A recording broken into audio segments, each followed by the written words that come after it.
Okay, I'd like to call this Finance Committee meeting to order. We have a quorum now. The first item is assignment request for council action and discussion. Finance 1390 expenditure of 15,000, purchase of jet fuel. 1391 of budget amendments. 1392 agreement with Masonic Temple, removal of guardrail. 1393 ordinance amending ordinance 5513 police SUV purchase. 1394 memo of understanding Wheeling Lake area West Smith Crossing. 1395 bids Lafayette and Ryan Road intersection. 1396 sanitary sewer easement Huntington Apartments Ray Mellor splash pad. 1397 downtown strategic plan. And 1398 community development department staffing. 1380 is utility rate review recommendation. And this is Mark's water committee, but Oh, do you want to skip it until it comes? yeah, maybe we'll skip that till he comes. You don't want to take his thunder away. 1390 expenditure of $15,000 for the airport jet fuel. Is you, Keith? I need to amend this because the first purchase we're gonna make is actually gonna be, we're gonna be reimbursing Medina Flight Services because they already paid for it, and then we're gonna pay Epic for the rest of them. So, take $40,000 out of this to Medina Flight Services, and then leave the remaining 80 as Epic.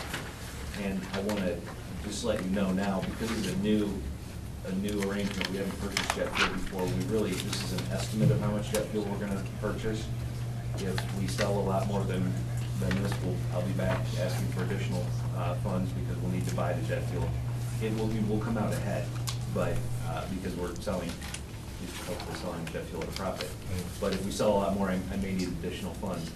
It's very hard to estimate that since we've never done it before. It's not something I can look at the history on. So $40,000, you said, are we lowering it from 120 to 80 to Epic, and then we're paying something? You said you were paying? And then the other 40 to Medina Flight Services for the first fill of the tank, which they've already paid for.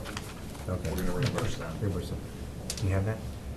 We're doing 40,000 to Flight Services and 80,000 to Epic Aviation. Any questions?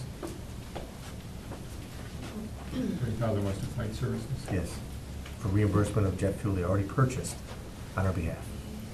And 80,000 to Epic. Epic Aviation. Epic, yeah, the Epic that's, Move to approve 40,000 reimbursement to Flight Services and 80,000 to Epic Aviation. Second. Any more discussion? All in favor? Aye. All opposed? Motion carries. 1391, we have budget amendments. The first one is Finance 2013024. This is 120,000. Does this have to be divided up? no, it's on the same line, so this is the appropriation to cover what we just did though. Okay. Move to approve. Second. All in favor? Aye. Opposed? Motion carries. Next one is Finance 2001-3022, dealing with the transfers, I guess you These are transfers to cover the project. cover the project for Commerce Drive extension, land improvements. And These are just so we can finish paying the POs and things like that, Steve? These are for the projects, Because it says from the Commerce Drive extension and land improvements to the street repair lab. because we're done with that town project. Oh, okay, so this is the money Extra that's money. left over. 1.1 is left over. Okay. and this is resurfacing of State Route 18, it's State Route 57 within the city limits, north and south, and east and west. All right. Thank you. Move to approve. Second? Any further discussion? All in favor? Aye. Aye. All opposed? Motion carries. Next one's Finance 2013022 for salt purchase. You just gotta cover- Yeah, thank you. Two lines from the home account, one being insurance and taxes, the other one gas and oil cover expenditures with respect to salt purchases from the winter season. Move to approve. Second? All in favor? Aye. Opposed? Motion carries. Finance 2013-021, 2013 estate tax settlement. We were paid this estate tax by the Cuyahoga County Auditor last year, the year before, actually. What happens with these is when estates are settled, they have to pay the tax within 6 months, or else they have to pay interest. So if they're not done with the estate, they pay an estimate, and then when they're done, they get a refund of the difference. This is a refund. And because Cuyahoga already reimbursed it to us, we did receive that check at that time, so we have to pay it back. requests. Move to approve. Second? All in favor? Aye. Opposed, motion carries. Next one is 1392, agreement with Masonic Temples. Who's that? Right? We had an agreement before with the Masonic Temple when we connected our city lot between Sully's and the old theater with the city hall lot, permit access back and forth as well as overflow parking in each. And that contract had expired. They asked to renew the contract. Originally, they wanted the city to, I think it's because it's new people, they wanted the city to pay for some of the spaces that we were using routinely. And they were not aware that we were plowing it, salting it, patching it. So we talked to them about that, and they asked with the small addition, which we were pretty much doing anyway, just to keep it more presentable, if we would cut their grass, a little bit of grass, when we cut our grass, they would be okay with doing it again with no exchange of dollars, just that trade and services. So Mr. Huber worked up the agreement, they've approved the agreement, and now it's just presented to council for final authorization. Any questions? Move to approve. Second? Thank you, Mr. Huber. All in favor? Aye. Opposed, motion carries. 1393, amending ordinance 5513, police SUV purchase. Chief? The council approved the purchase for 3 2013 Ford Interceptor SUVs. We placed the order, we were told it was accepted, and about a week ago, our sales rep contacted us and said they will not build any more 2013s, and so they're guaranteeing us 2014 models at the 2013 price. The only difference is they are also no longer going to make front-wheel drive in the SUV, so each car will be $600 more for all-wheel drive. We're still okay ordinance-wise, we don't need any more money, but we wanted you to be aware that 2 things are changing. One, we're going from 2013 to a 2014 vehicle, and 2, we're going from front-wheel drive to all-wheel drive. 2 questions on that, Chief. Just to make sure I understand, even though the cars are $600 more, we're not paying that $600? No, we are going to pay it, Okay. but the total that you approved for the vehicles, we build in extra for other items, to, you know, like the outfitting of the cars and all. We're still within that amount, so we don't need any more. So, okay, you won't need any more money? Go ahead. Well, let me clarify this. Usually when there's a model change like that, there's an increase in the cost. They're agreeing to give us the 2014 at the 2013 cost without the price increase, but because it's now the all-wheel drive, that's the only difference we're paying.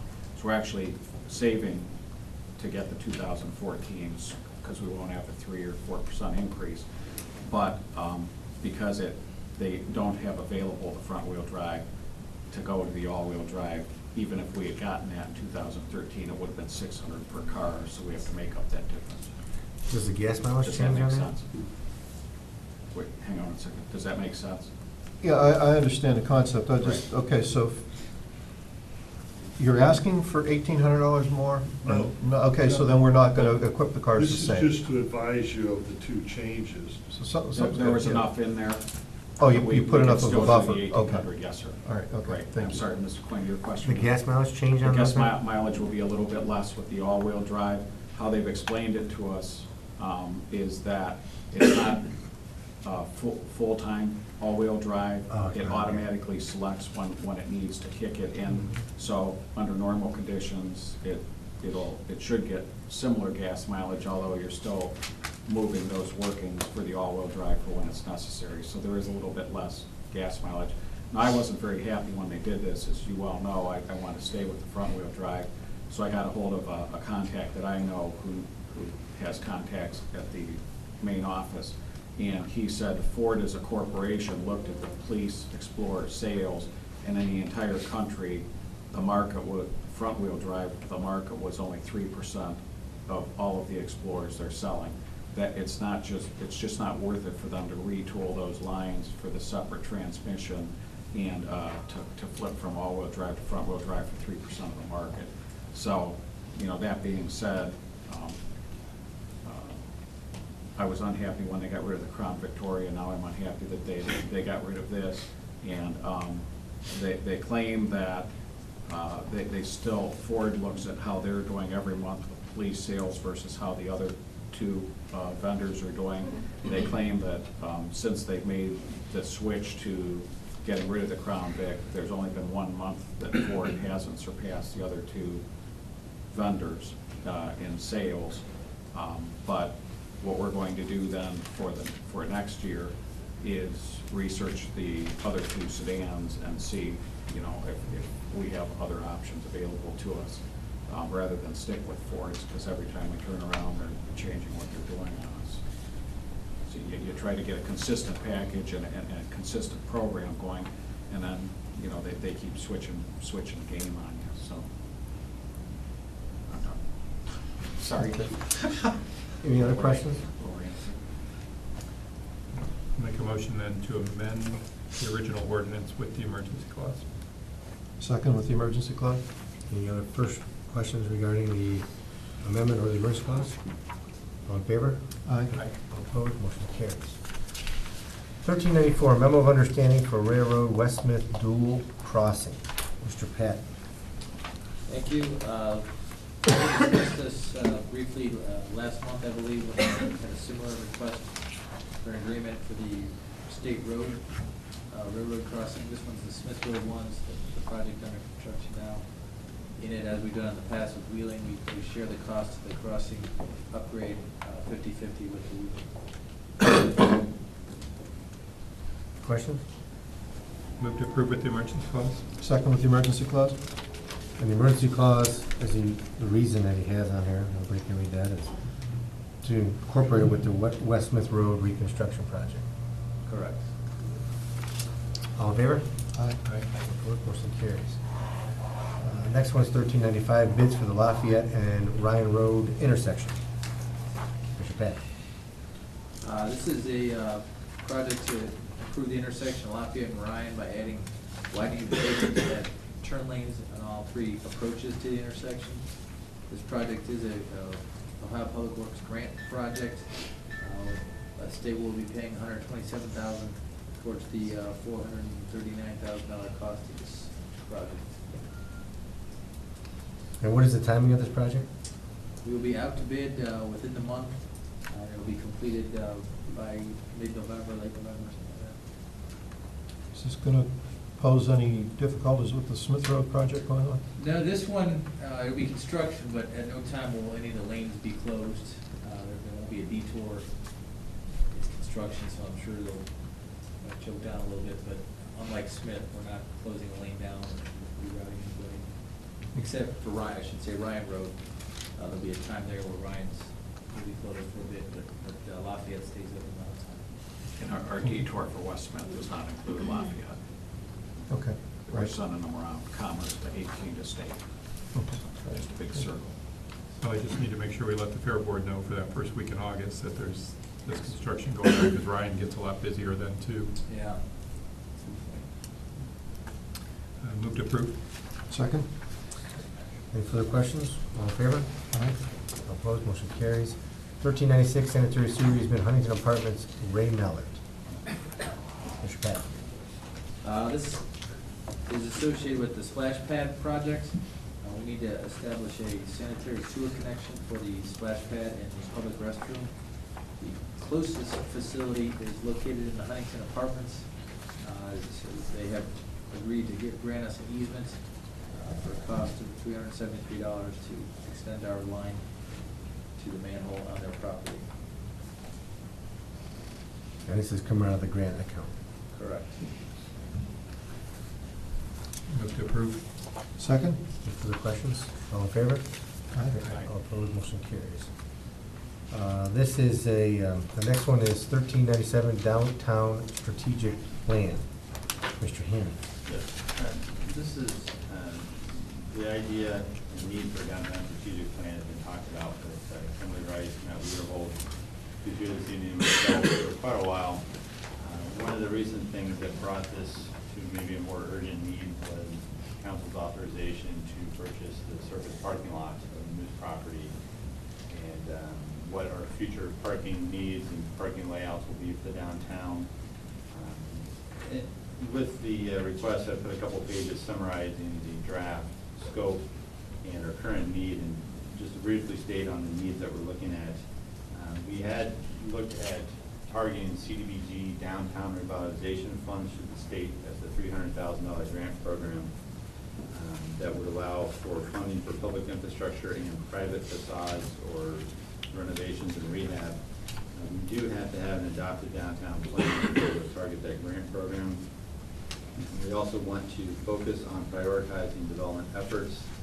The city has pursued assisting some developments recently with 406 South Broadway, the Bennett Lumber site, and the Moose parking lot.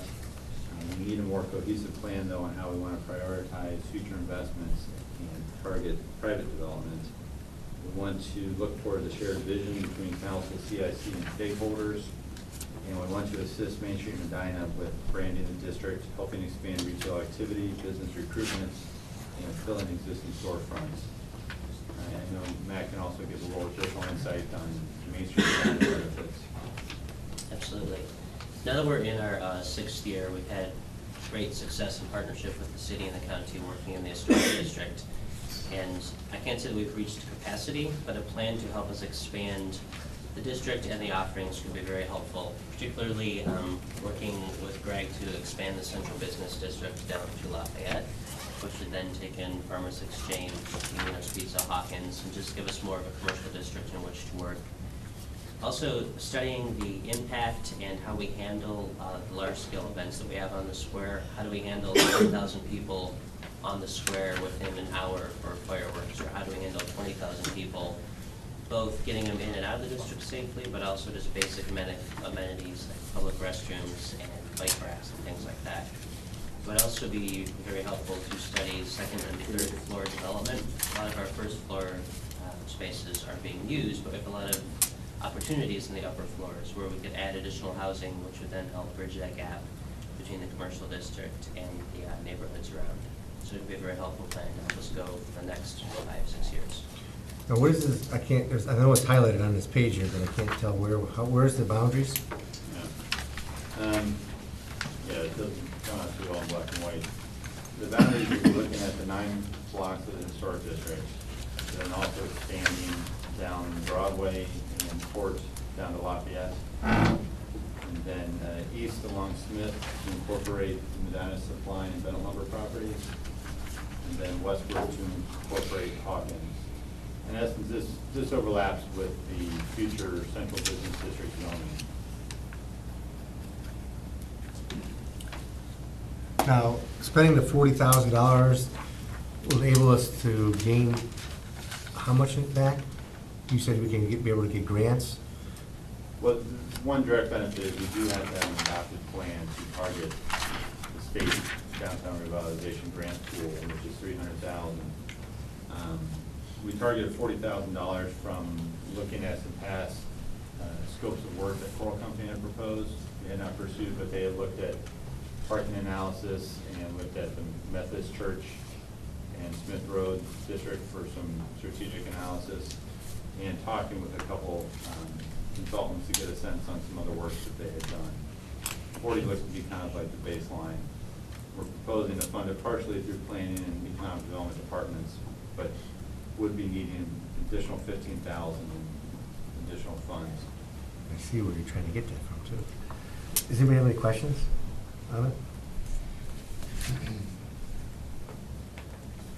I'd like to look at this a little bit more, if I could, to get a better feel of exactly everything we're going through. I don't know that I've had enough time to read it and digest it all. Well, I think, my questions are too. I mean, we're doing a great job, and I guess I'm trying to look at the benefit of it. I mean, you're doing a lot of studies, and we always do studies, and I'm wondering, $40,000 is a lot of money. I'm trying to figure out the benefit. We're doing a pretty good job funding Main Street, doing Pride Down the Square.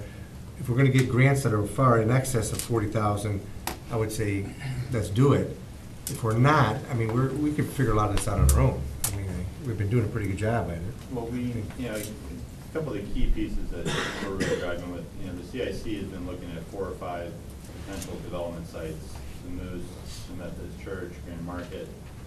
But there's a hesitation, we don't have the full resources of, well, how much city or CIC investment is needed? How do we drive those to development? Should it include parking, should it not? We tried to do an in-house parking analysis. Unfortunately, Nicole, our part-time planner, left for another position. We just don't have the hands on deck to be able to do that in-house. So this is, helping us do those things.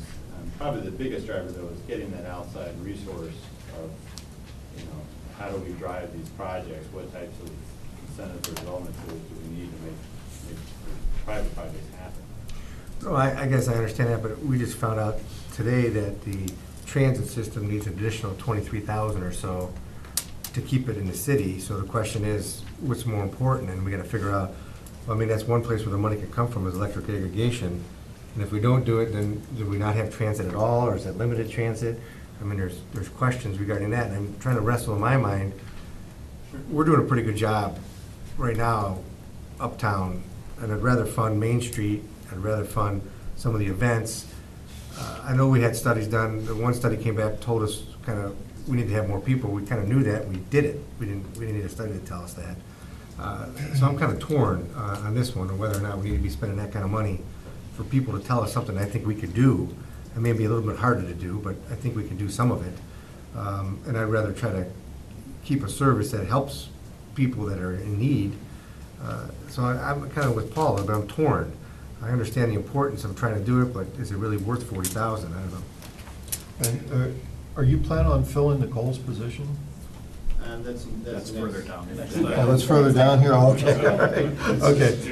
Okay, this is the intro to it, okay, because then my question would be, if we fill her position with another person, could that, go to John's point, do it in-house? Help us drive the solution, use the money you're looking for to pay for the resource, and not only do we get the plan done, but we can also get other work done. Yeah, I mean, we might be For able the to same take, money. $5,000, $8,000 out of the scope if we're doing more parking count legwork on our own. I mean, you've done a great job so far. I guess I'm just trying to wrestle in my mind. I mean, we've come a long way uptown. And I know it's a little broader, and I don't know that Bill's not here, and he mentioned he wanted a bigger picture of doing everything. We did the West Smith Road corridor study, which is kind of, you're incorporating a lot of that in here. We paid for that study. We already know what that provides. Why do we need to have them tell us again? I just don't want to keep giving people money to tell us stuff we already know. I agree. I think that's my feeling. That's Well, my I certainly understand, and, the internal thought was, we did the Champion Creek Smith Road study, and that helped give us some collective focus and vision. We brought in over $2 million in grants, and we got Farmers Exchange for a private project happening. We kind of like to take some of that same mindset and look at the larger downtown. Understood. I mean, it's tough though, knowing what we just found out today for me. And, the studies, we can study everything to death. I think the question is we should just do what we think's best and go with it, but. I mean, I agree, we need to have a plan. Bear with me too, I was at the dentist before this, so half my face is numb, but I'm still thinking, but we have to have a plan put together for the uptown, because, to me, when I saw this, the first thing that came to my mind is traffic. And we did the East Smith corridor plan, which I was really excited about, and then once we got the results, I was like, maybe we could have done it in-house, or, I don't know, you're shorthanded too, Greg. I know that. And I know we're still trying to be progressive here and keep moving forward. We're an uptown area. But one of the things I really, my first reaction is the traffic part of it for the uptown area. And the way I looked at it is, if I wanted to approve to spend some additional money for a study, and I know Pat's had some traffic counts and studies over the years, I think the businesses are already interested. You know, obviously, there's entrepreneurs that are investing in our uptown area, but I think to really make this square even better than it already is looking at in traffic, you know, and I think, you know, and I might be wrong, but, you Yeah. know, the economic development part of it, you know, we have Kimberly here.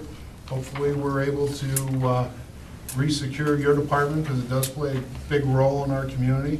And, you know, getting, you know, there might have to be some money spent. Does it need to be 40,000 is what I'm fighting with, you know?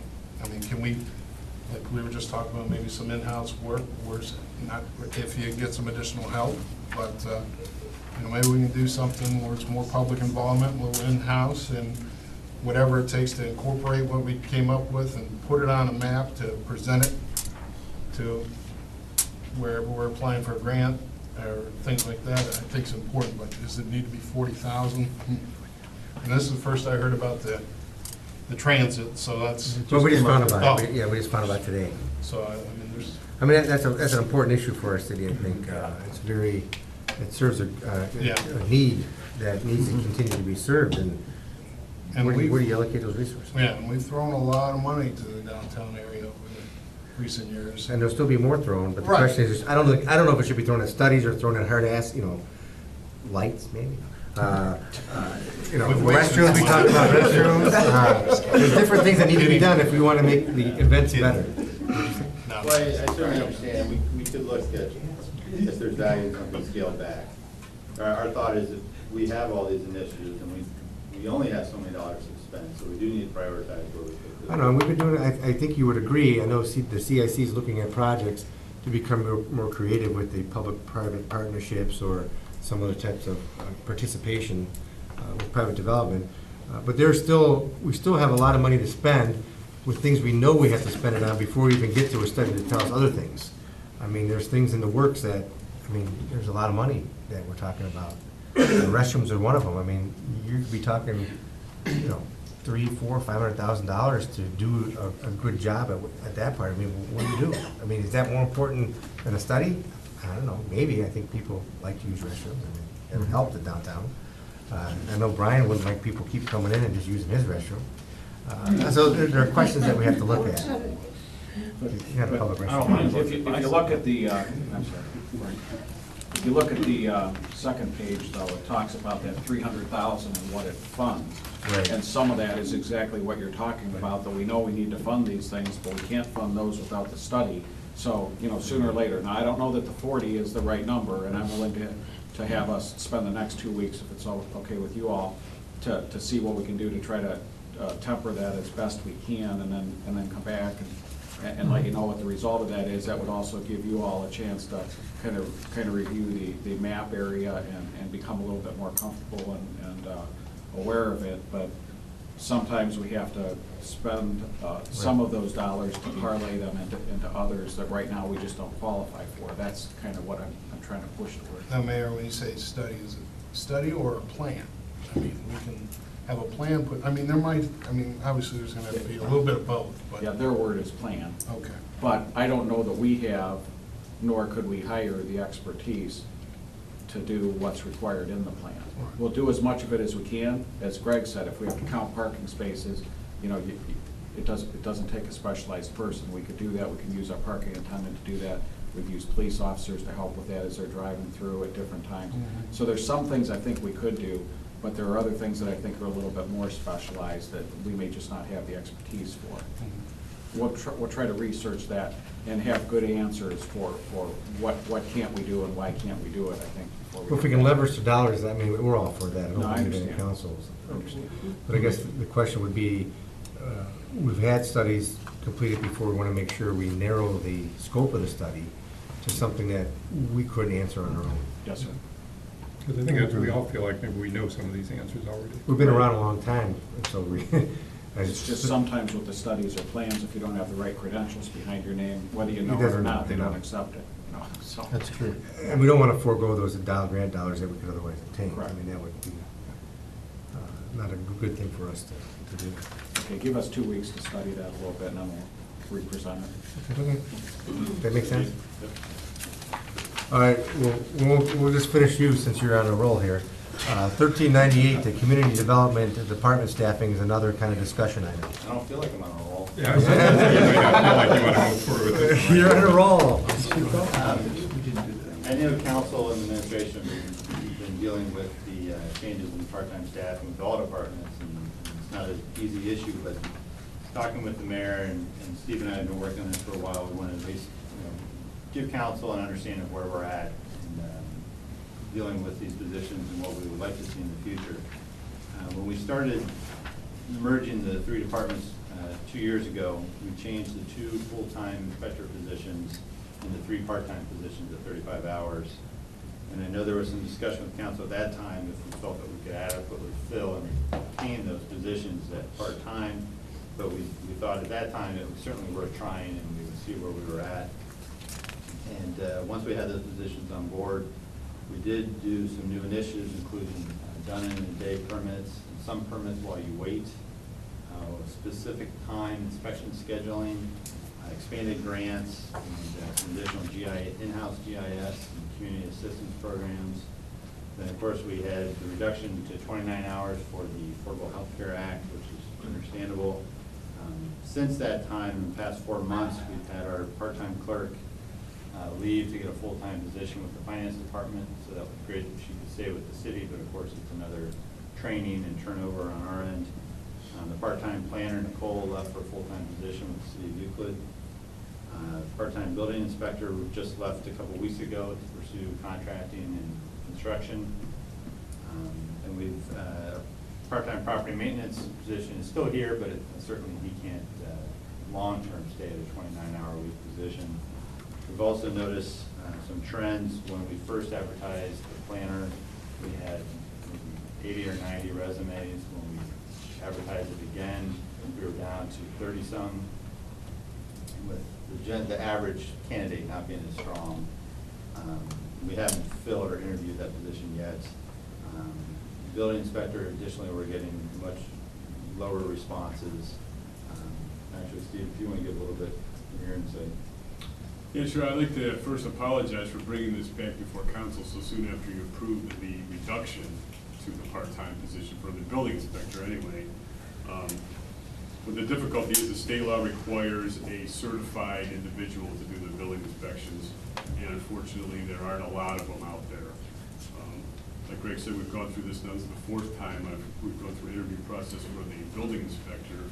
And what I find is that there are people out there who have all the certifications we need, and they work in other departments, but they really, and they want to come here. They're attracted to Medina, but they just cannot give up their full-time positions elsewhere to take a part-time position here.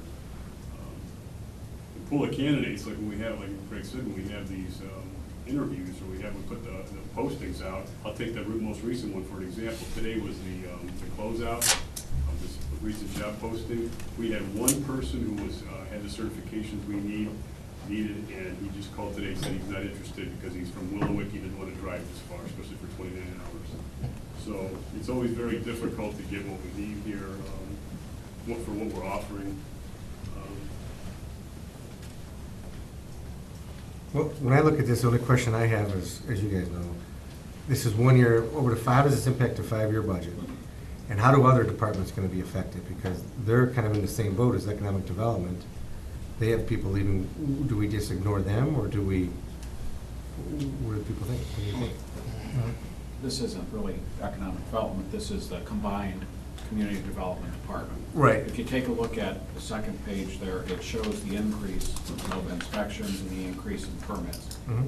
Now, if we can hire the people, we can stay on the 29 hours, but we're gonna have to revert a lot of what we did, a lot of the positive things that we did back.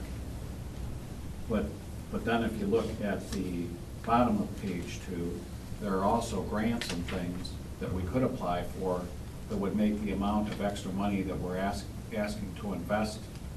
Again, we would invest a little bit of money and try to parlay that into something that's very beneficial to the city.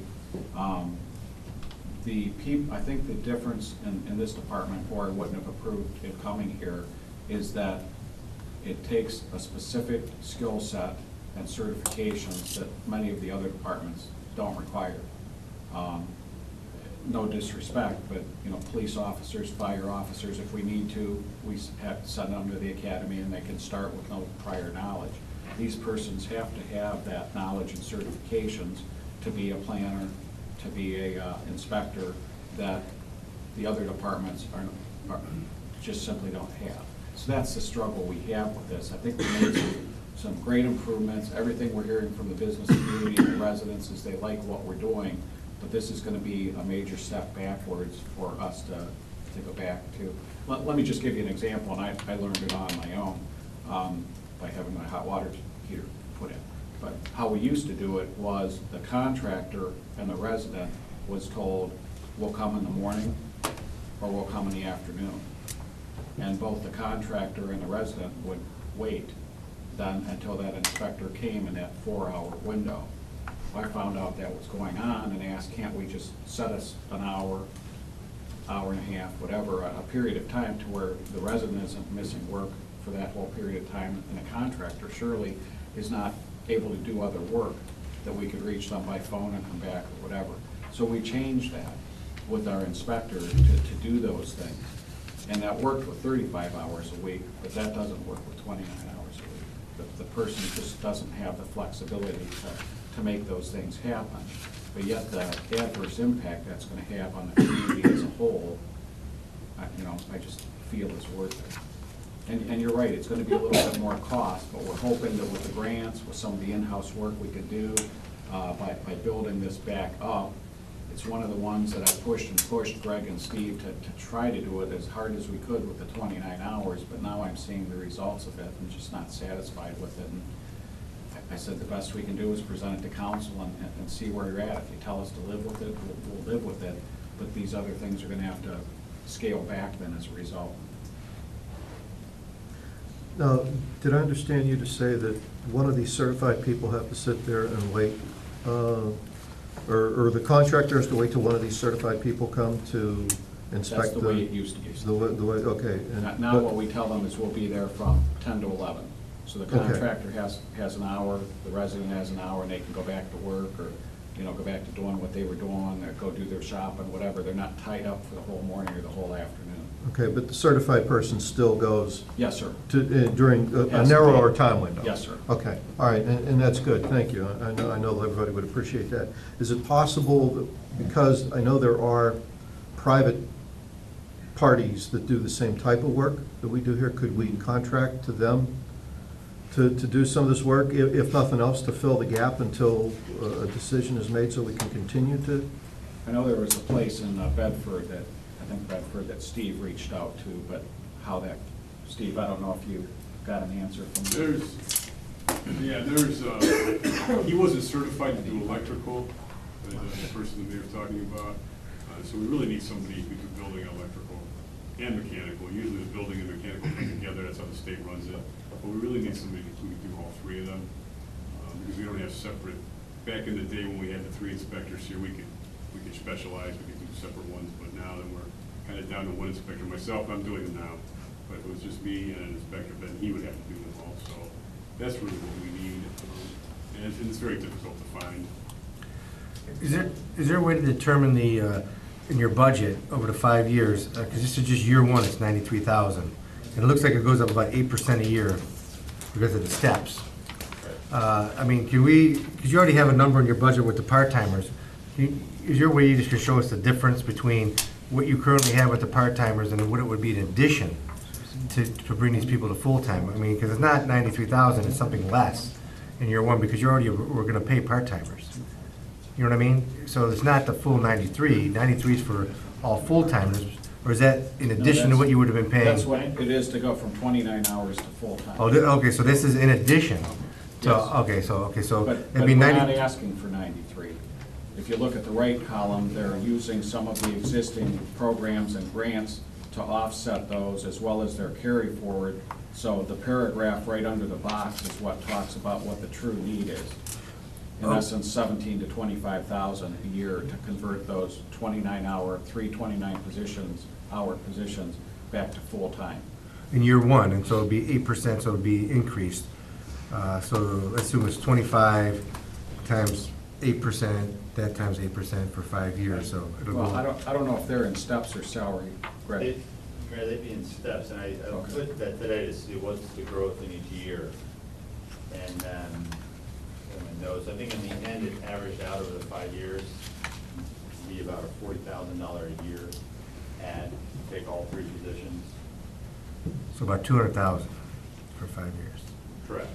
The total was about 585,000 to take 3 positions to full-time for 5 years. But we've shown revenue streams of 382,000, so it's about a $200,000. Increase that you don't have in there right now. Correct. Again, now, some of these grants, for example, that $500,000 grant, they apply for that and they get that, there's gonna be some administrative costs. Generally, some percentage of what that dollar value is, that then that person can again pull those administrative dollars out of there and offset some of those again. And there may be some other grant opportunities that we just currently don't have the staff time to do.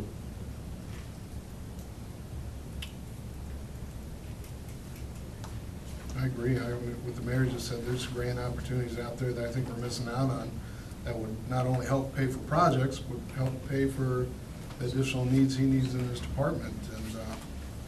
And, I mean, this part, I'm not taking away from any other departments, but I think this department is crucial to, to the keeping the, we want to keep the city of Medina on the up and up and be on top of things. And, just from this healthcare plan, it's really hit us hard. And, depending on where we're going to find the money for this, which is another question, but, I agree that they need it. And I think it's going to help us out in the future and get us back up to that level that we were trying to, level service that we're trying to provide the business community, or, some of the trails we put in, and some of the other efforts that we do around this community. That department plays such a big role, and, I'm concerned that if we don't take action now to get them back up to the strength they need, that we're going to have more problems down the road, and I think it's going to start to affect our quality of life here in the city as a whole, and so I'm in support of increasing these. I agree with the concept that we definitely do need to do something, but a couple of questions I have. First of all, where do these grant dollars come from? The feds or the state? Well, the things that we target, it's a mix. I mean, just to touch on them briefly, the key piece that we could get more funding out of through would be our CTG programs. We do a lot of contracted services with CT consultants. And if we had more hours of staff, we could not contract out as much. So we could bill our staff hours to the CDBG grants instead of letting CT consultants bill to the grants. Okay. Are these federal dollars? Those are federal. Did They're CDBG administered by get the cut by the state, sequester? but they're Yeah, see, federal. that's where I'm going. We're going through, we were counting on some money coming from the feds to help us with our Build America bonds. And now we've got to call them in because we're not getting that money anymore. Okay, we're going to increase our dollars here, or potentially increase our dollars in salaries and the like, counting on federal grants coming in, and then they cancel them. Then we're stuck with it. Okay, that's my concern. And until we can get something more concrete than relying on a bunch of people who can't find anything in Washington, I'd be very concerned about adding anything It to looks it. like that's about 20,000 a year. And I don't think this should be all based on relying on grants, because that's Exactly. well, and that's why I said we got to figure out where you can do some trimming to make up for that gap. The other piece, one thing to talk about is, I've got a bunch of different revenue options showing where we can bring in some revenue. Separately, as we're saying, if we were further staffed, we'd have more time to target more trail grants, the brownfield cleanup funding, parks grants, which we've had a lot of talk with Tim about. It would be great if every year our department could assist with doing grant writing for parks and infrastructure, things of that nature.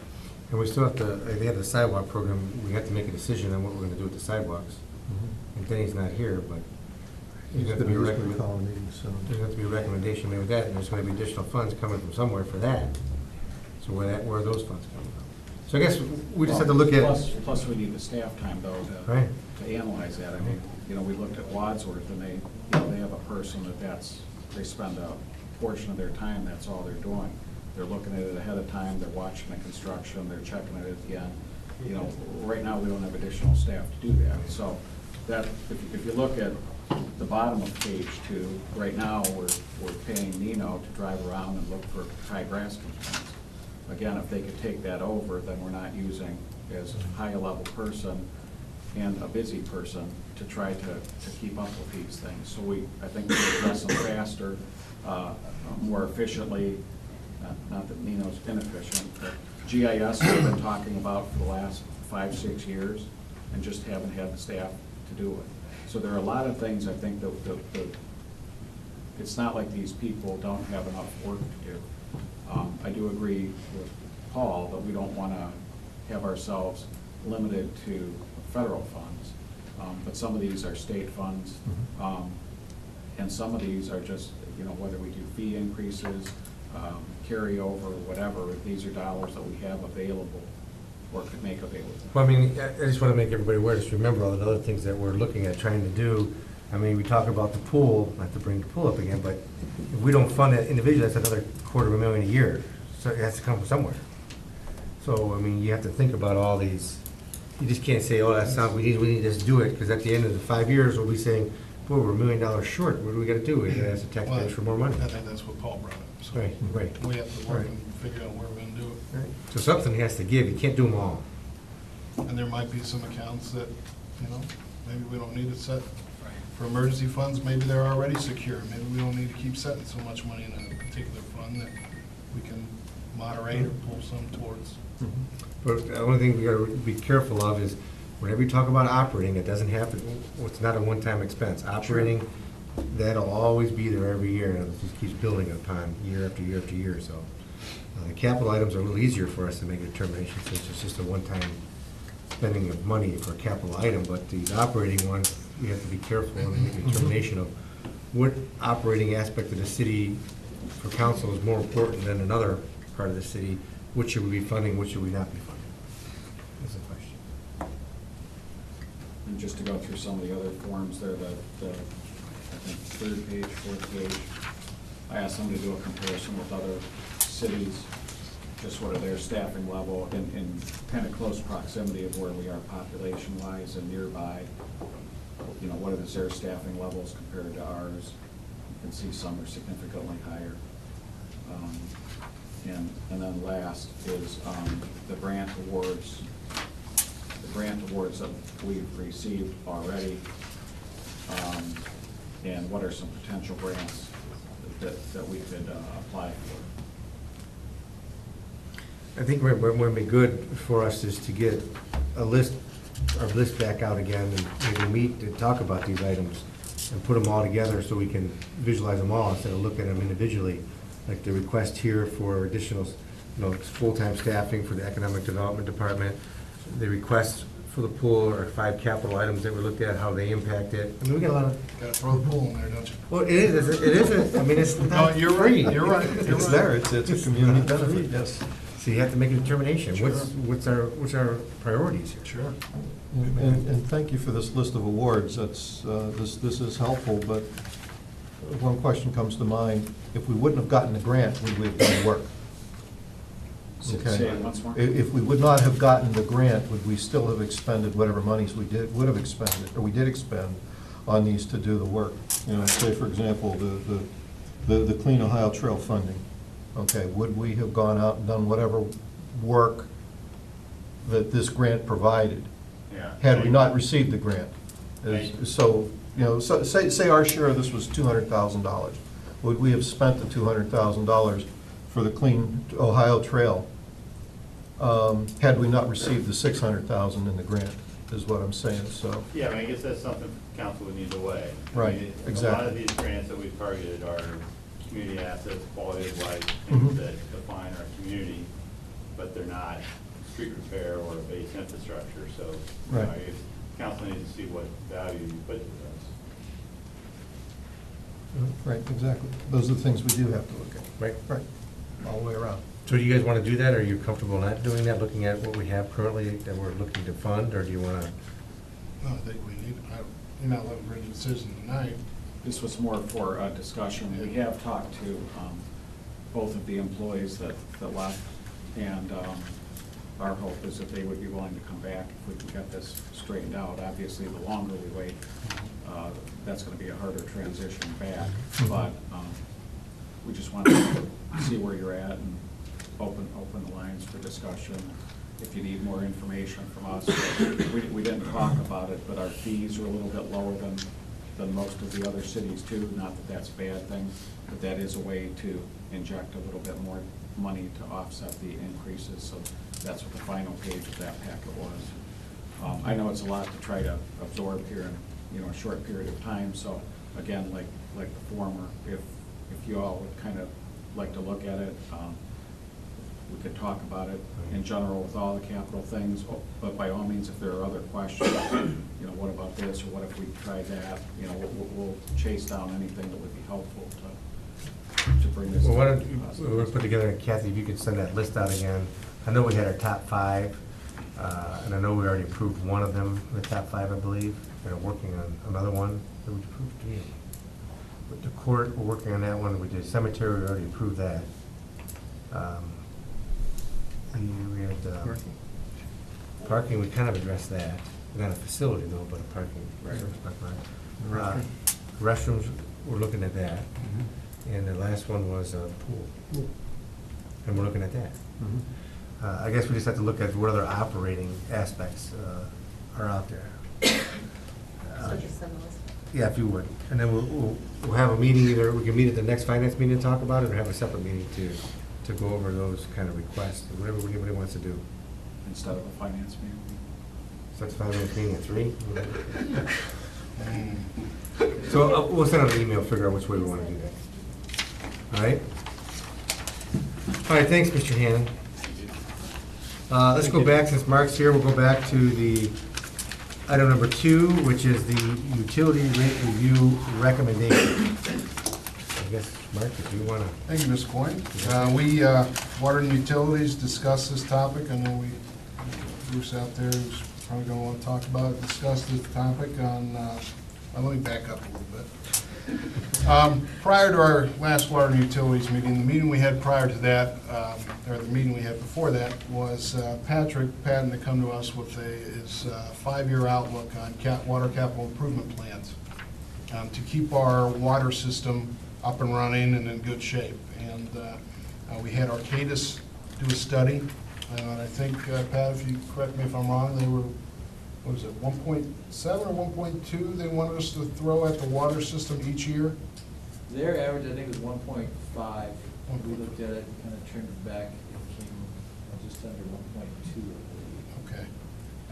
Just to keep the quality of our water system and make some improvements to it, just to make sure we keep that quality.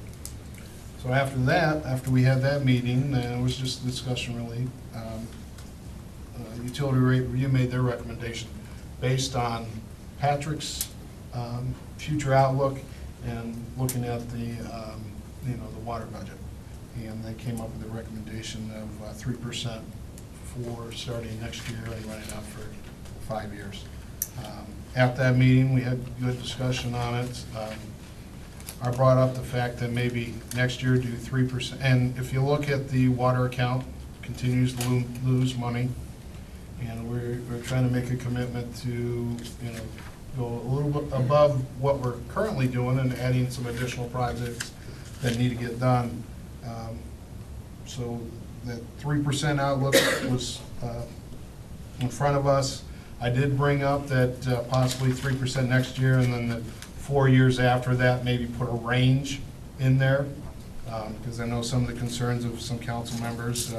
And I'm concerned too that we're asking a lot of Pat. Maybe the projects won't all get done like we want. We asked the administration a couple times that they're committed to getting those projects done on a timely basis, so we don't get bulked up in additional funds, because that can run us into problems.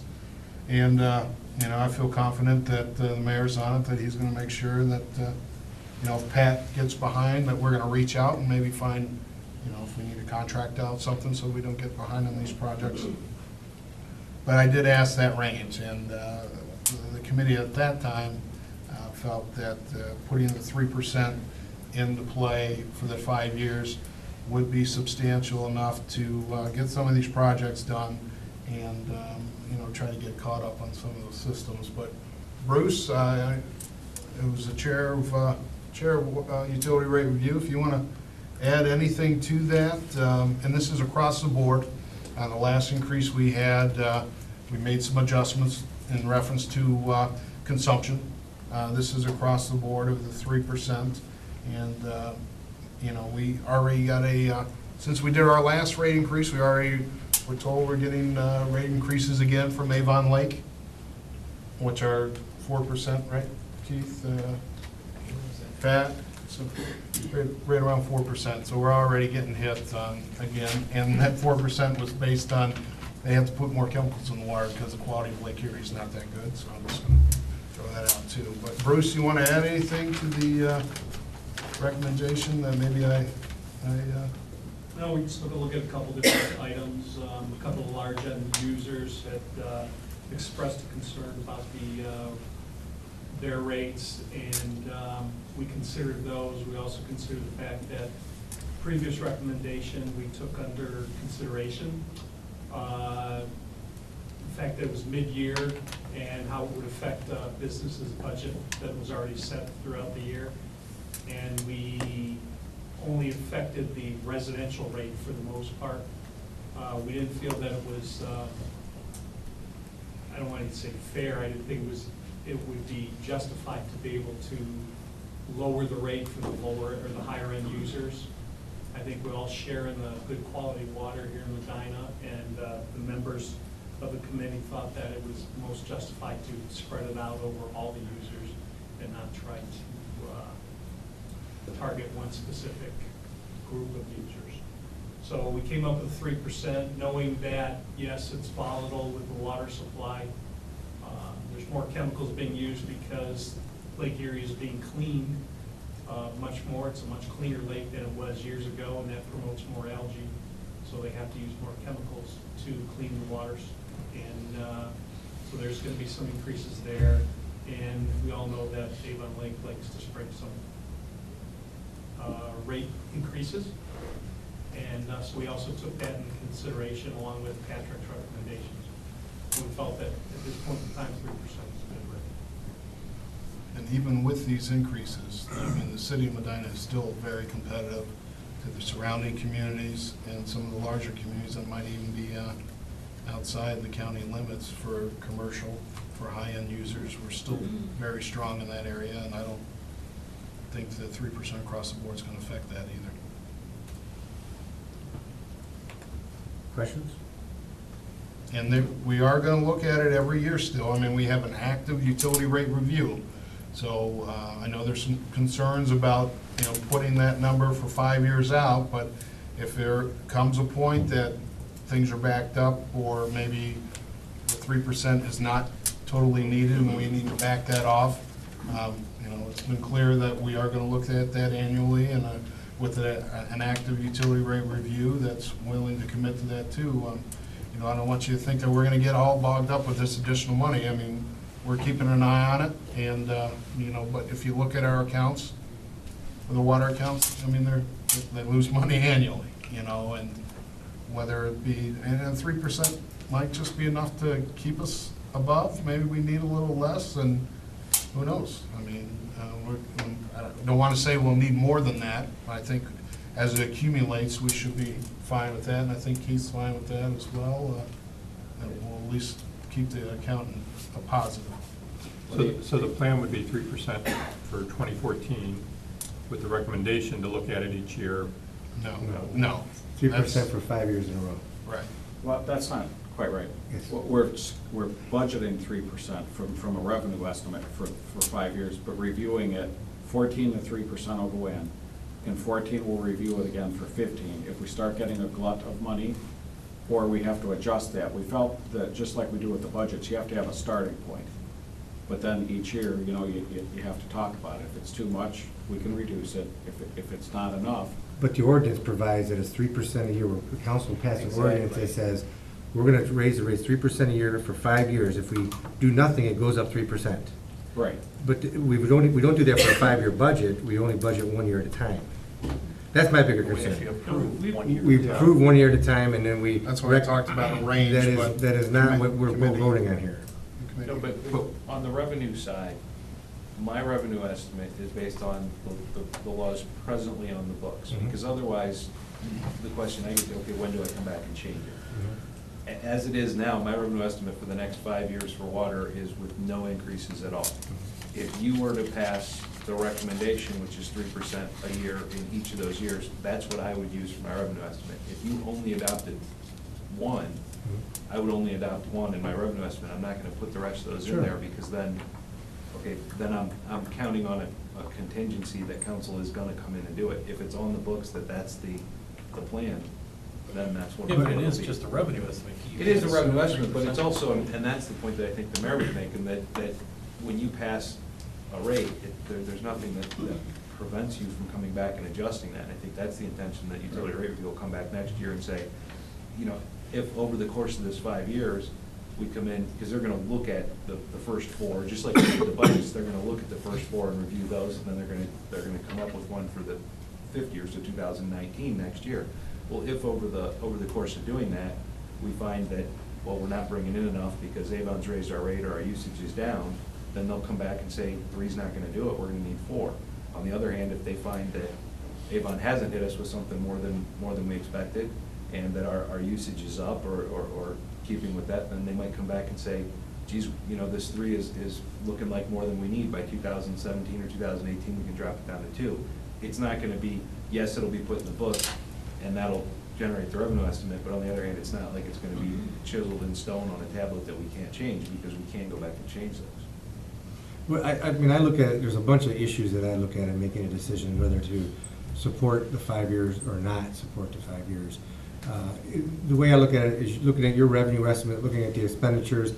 Over the years in the water account, we do not spend 100% of which budget every year. There's a few $100,000 to maybe $200,000 a year that is put back in the account, because we never go to the number that's budgeted. So when we do this 5-year plan, the budget amounts are assuming we spend everything, and we never spend everything. So there's some money that's gonna go back into that account. The numbers aren't as dire as the negative and positives as far as we do deficit spend some, and we do need to correct that, but they're not as huge as shown, because we do not spend on 5 years the entire amount every year. I don't think we've ever done that. I know there's been a discussion on, Arcadia's made that study. We do need to do those improvements, but the question is, those improvements are, I don't know if it's the gold standard or just to get by. I think it's a little more towards if we do all these things to do it, we're not gonna be tearing up newly paved roads, replace water lines. I don't think that'll be a wise thing to do. I don't think we would do that. Have you looked at the projects? I mean, they're not gold standard projects, they're. Wait, but you're not gonna be tearing things up. I mean, we have 100-year-old lines out here, Right. and they're working fine. Are we gonna rip them up We're to? replacing them this year. Right, but there are other ones around the city. Right. Are we replacing them all? No, we're not going to. Right. Should we? Well, it'd be nice to do that, but can we physically do that? Probably not.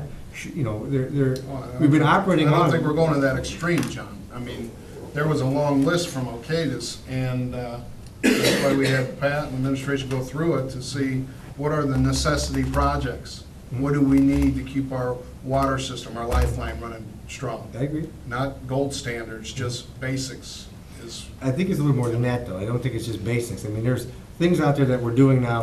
Every time there's a water break, we're using different couplings, I understand, a little bigger to cover more of the line rather than just a smaller one.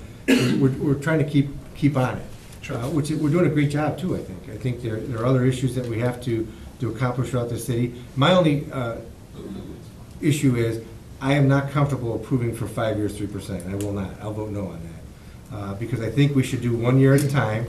The Utility Review Commission made a recommendation on 3%. It might be more. With these water rate increases, we might have to go 5. I hope not. From past practices, we've had a lot of drills where we have to pass, we've never passed, but we're never in trouble.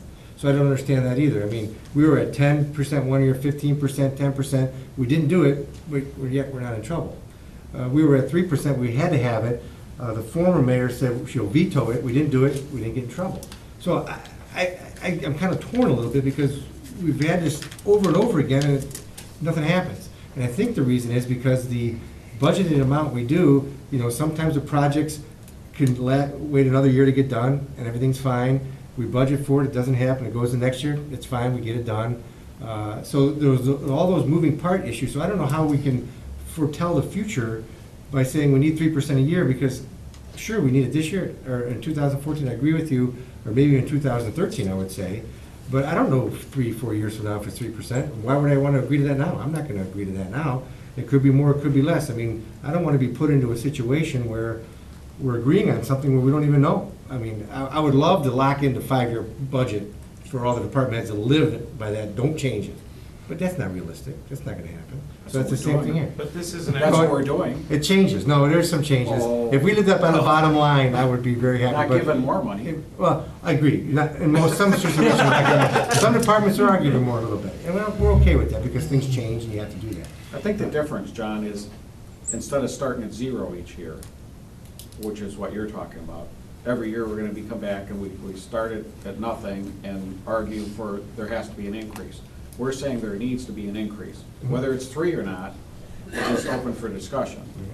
But by doing it a year at a time, every year we come in here and we start this discussion from 0, why do we need an increase at all? Or you spend No, I all think the you need an increase dollars every and- year. I'd be comfortable to say 3 this year and 1 every other year. Start there then, 1% a year. I mean, what are we talking about? I mean, you're just throwing out numbers, but I'll be comfortable, because that's the cost of living. Cost of living is not 3. Cost of living is down, now it goes up, it goes down, it goes up, it goes down. John, it wasn't based on cost of living. What it was based on is the projects that needed to be funded, the dollar amount for those projects, how much the budget would have to be increased in order to perform just those. Plus then, for the 3%, was also including some anticipated increases from Avon Lake. So it had to go up a minimum of 3% just to fund the project. Which is generally well above the cost of living. Well, I agree, but 7% is the the projects cost of don't, living, we're not gonna get all those 14% is projects GDP. done. That, there's no way possible. They weren't all the projects, it was skimmed down for, you know, I mean, I think it was pared down by at least 20%, 30% off of what the Arcadis budget was originally. And then it was spread out over 5 years. So, I understand that, I guess I'm just not comfortable, in my opinion, approving 5 years. That's just, you can debate with whoever you want, but I'm just not comfortable, I'm not gonna do that. I'd like to address one thing you said. You asked about, you know, we haven't passed some of the increases in the past, and Right. the reason is, to take this away from the budget, and you mentioned, you know, we don't spend everything in the budget. I understand it. Forget about the budget and the projections. The deficits that we have in water aren't just projected. We've been running deficits in water every year. When you take out debt service and things like that, that are one-time things, every year for the last 7 or 8 years at least. The reason that we haven't run into a problem isn't because everything was okay, it's because we've had enough cash on hand to be able to absorb those deficits. And the thing that I've been saying for a long time is, when you eventually run out, okay, if you hold those off, and hold those off, and hold those off, then when you get to where you're out, you're not looking at 3% or 2%. Instead of arguing about 3 or 1 or 2, we're gonna be arguing about 15 or 25. And this 3% a year is, over this 5 years, is enough to get us to roughly breaking even by the end of the 5 years on the projections we're looking at. We're not saying, well, we think that expenditures, we're gonna, you know, catch up and go way ahead of expenditures, and that, this is gonna get us to where we're breaking even. We have to get there eventually. As long as you're losing money, it's a question of not when, not if, but when you're gonna run out. We've been spending down this balance for a number of years, and eventually that's gonna have to stop. And there's gonna be a cold hammer of reality when that happens, because we're gonna have to raise it, whatever it is at that time. I don't think 3% is unreasonable, and I just. I agree with you, following that's what the not mayor said, unreasonable. I agree with you. It's no more locked in than the 5-year budgets are. You pass the Yes, it 5-year is. budget, you come back and change it, it's the same thing here. Do we have any statutory limits on how much cash on hand we're allowed to have over and above expenses? Mr. Huber is more qualified to address that than I am. I don't know, but Dak was just mentioning he'd like a full-time staff member too. Where'd that come from? Law department? No, but you're talking about the lawsuit years back when we had two, Yes. because we didn't designate, I think the question was, correct me if I'm wrong, Mr. Huber, there was no designated projects, that's why we didn't have a plan to spend that money. And that's why there was a lawsuit and we lost. That's what I recall. Okay, but in this case here, then, we do have a plan, the Yes, Arcadis yes, plan. we do. So if it might be prudent for us to start accumulating some of that cash so we can cover the projects. Because if I remember correctly, and correct me if I'm wrong, Patrick, but even if we did the 3-year, or the 3% a year for the next 5 years, and we're able to do all the projects, would still end up $500,000 short at the end of that 5-year horizon, correct? Right. It wasn't 100% funded purely through the increase. Okay. So in that case there, that does take into consideration some of Keith's, well, we didn't spend it all this year and things like that. But, we maybe at the end of the 5 years, we could end up, at the minimum, breaking even.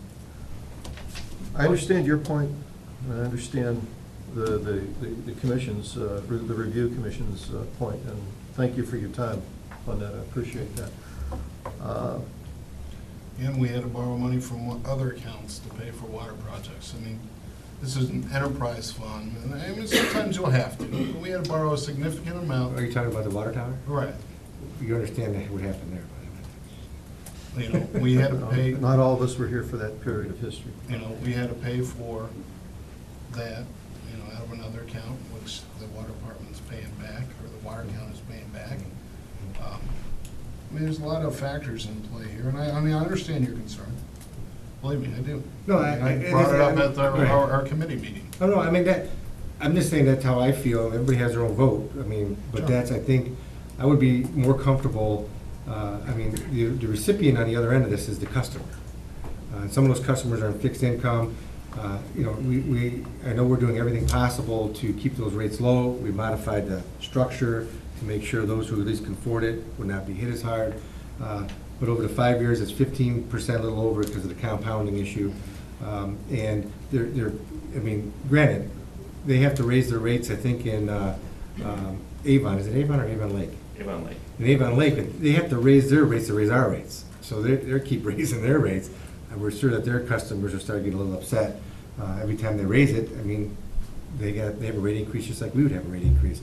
And I'm not saying that, I think maybe in the future here, if Avon keeps doing what they're doing, we're gonna have to have a little larger increase just to cover the cost of the water. Because what's been the last 2 Avon Lake increases? We had 8.5 and 9. Pat, 8.5, I thought it was 11. Yeah, I was thinking 8 and 11, but I mean, I don't know, because It was large. they charge us, I think it's 10% over the lowest rate they offer. And what happened, those were actually both the same percentage to their customers, but it tripped over the rounding, because they charge us in even pennies, and it tripped over the rounding, so we got 11 instead of, I think theirs was like 9 to their customers, we got a little under and then a little over. Yeah. And we know they're gonna raise again in the next 5 years. That's why I guess I struggle with 8 and 9, or 8 and 11%, and all we're doing is looking at 3%. We've tried to minimize the effect on our customers, but we're subsidizing that. Because Right, we picked up a couple of them that we didn't follow through on. Well, hopefully we'll get into a situation, we have a lot of extra water, but I don't think we'll ever sell it, because I don't think anybody will buy it. But we do have, Well, you never know. we do have how many, let's see, we have about 5 million gallons then, because we don't really, Give on or average a take. day, give or take, that we'd love to sell if nobody would buy it. And that rate is flat, correct? There's no volume discounts or anything like that? The rate that we get from Avon? Correct. Right, it's flat. Okay. We're at their highest value. Our contract with them says that our rate, I believe it's 10%, but it's a function of the lowest rate that they offer to their customers. Mhm. So whatever the lowest rate they have is, we're on that one, and it's for every gallon we purchase from the first to the Okay. last. All right. Anything else? Brian? So, John, so what, you just want us to do one year at a time, is that what you're? Well, yeah, I think that Asking for- we should. I mean, we should have been doing that 10 years ago. I mean, there's a rate increase every year, but for some reason, we don't, and I don't understand. We don't know what that rate is. I don't think that rate's 3%. I think sometimes it's more, sometimes it's less. I don't think, how do you know that? I mean, I wish I had as much confidence as you guys have, but I guess I don't. I think it's gonna be a varied rate. Some years it could be less, some years it may be more. I just don't believe that every year it's gonna be 3. Some years it could be 0, just depending on what kind of volume we have, and things of that type. I mean, there's a lot of issues. But the one thing that a steady 3% across the board does is let everybody have some planning, that they know that this is coming every. There's a baseline. Right, that's the baseline, they know it's coming, they can plan for it, whether they're a business or a person on fixed income, or what have you. It will. And if we don't increase it that much, nobody will call and complain. Exactly. And on those years that we do find we don't have to raise it, we can give them a little psychological perk. And that's really what we talked about with utility rate review, is to have a baseline, and if it doesn't have to go up that much, nobody's going to. I understand. And we can certainly put it in that every May, we're gonna review it. Right. Right. Just commit now that, Mhm. whether it's us who's ever here after us, every May, we're gonna review that 3%. And we'll vote on it so that whether it's, we can vote to reduce it, or we may have to increase it. I hope that doesn't happen. And part of it, John, is, I mean, that 8 and 11 is a key number, because if we're supplementing that with our own dollars, sooner or later, we've got to recoup that. We can't go on forever like that. So, I mean, even if you looked at just that 19% versus the 15%, we still I guess the haven't question made would be ourselves if there, whole. maybe the policy should be set where if there's an increase in Avon, we have a corresponding increase. I mean, that would really make sense, because we didn't do the increase. I mean, it was put upon us Right. by a third party. Maybe we should add a provision in the ordinance that says if whatever the increase is in Avon, we would have the like increase automatically occur within 3 months after their increase. I John, can that's- get you language for that, because there is one of the studies that when we did the water rate study, which is on the Finance Department website if you want to look at it, one of the cities had that, essentially that wording in their code, that it Because was not a it's just a council action. pass-through, I imagine. I mean, it's not like we're, Theirs was, it was certified, and I looked at it a long time ago. I believe it was the finance director and the service director that certified that the rate from our supplier went up by X, and therefore our rate goes up by X, and there was no council action on it, it was automatic. But Because the that would council limit passed it that issue. originally, but then once they established it, it just happened. right. But Bruce? John, I mean, if Avon Lake raises it 5%, the cost to our water is not a 5% increase. Don't forget, our bill is 3 parts: debt service, maintenance, and water. So it's only a portion of that. 3% a year to the low-end user is what, 30 cents a month? I don't know. It's So about a- 30 cents on a minimum Pardon? bill. It's about 30 cents on a minimum bill. Yeah, so it's a very minimum increase, but in order to maintain it and get this fund from going in the red every year, you need to do this increase. Mhm. So, it's gonna be one of the pay me now or pay me later, and this way at least they'll be able to budget and see that, okay, we're gonna have a slight increase every year.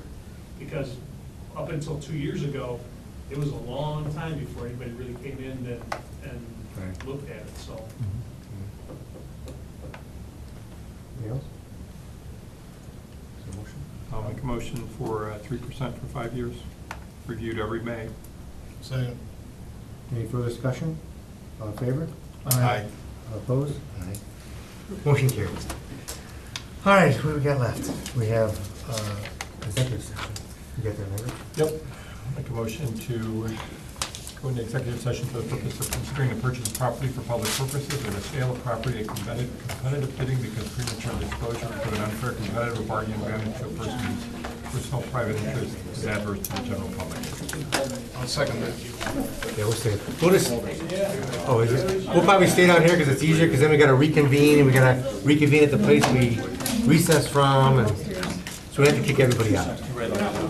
Is there a second on that? Second. All in favor? Aye. We'll reconvene, adjourn for finance meeting.